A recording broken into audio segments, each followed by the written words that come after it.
Bismillahirrahmanirrahim. Assalamualaikum warahmatullahi wabarakatuh.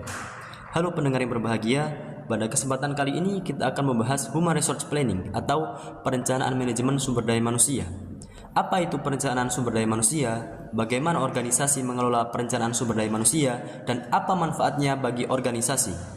Oke, perencanaan manajemen sumber daya manusia merupakan proses bagaimana memenuhi kebutuhan tenaga kerja saat ini dan masa datang bagi sebuah organisasi. Dalam memenuhi kebutuhan tenaga kerja saat ini, maka proses perencanaan sumber daya manusia berarti usaha untuk mengisi atau menutup kekurangan tenaga kerja, baik secara kuantitas maupun kualitas.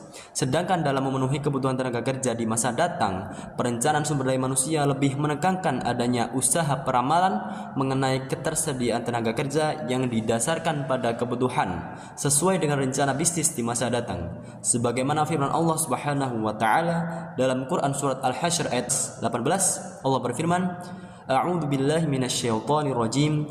Ya ayyuhalladzina amanu taqullaha wal tanzur nafsum ma qaddamat lighad wattaqullaha innallaha khabirum bima ta'malun.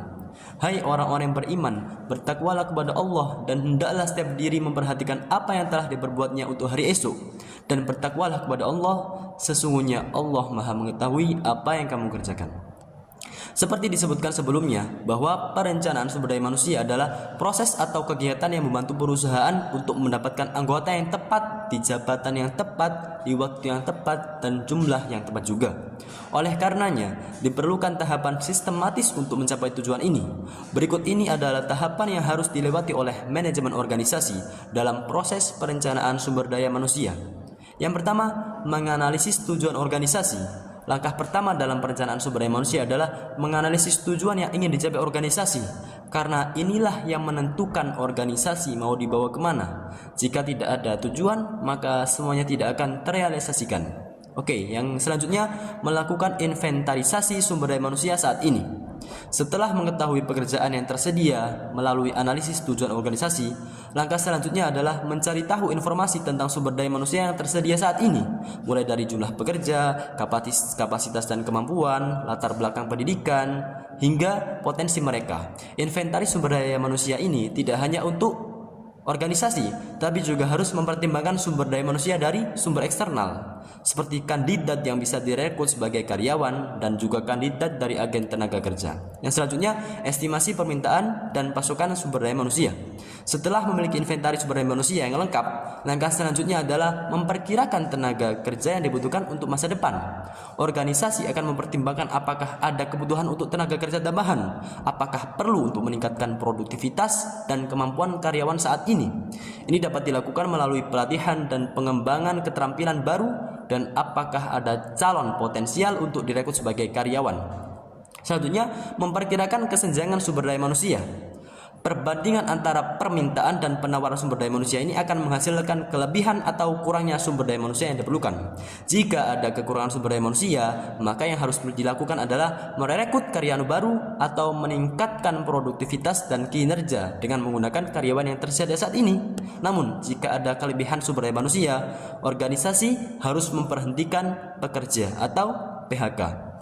Nah, selanjutnya, merumuskan rencana aksi sumber daya manusia. Rencana tindakan sumber daya manusia ini tergantung pada hasil estimasi kesenjangan sumber daya manusia, yaitu kelebihan atau kekurangan dalam organisasi. Apakah perekrutan baru, pelatihan, pemindahan, atau pemindahan antar departemen, atau bahkan pemutusan hubungan kerja. Yang terakhir, pemantauan, kontrol, dan umpan balik.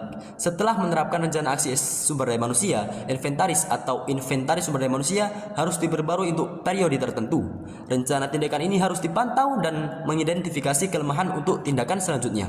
Perbandingan antara rencana sumber daya manusia dan implementasi aktual harus dilakukan untuk memastikan bahwa tindakan sesuai dengan ketersediaan jumlah karyawan yang dibutuhkan untuk berbagai pekerjaan di organisasi yang bersangkutan.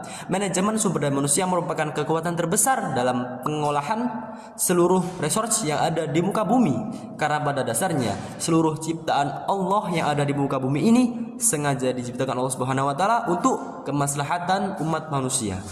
Mungkin cukup sekian dari saya. Terima kasih dan sampai jumpa. Wassalamualaikum warahmatullahi wabarakatuh.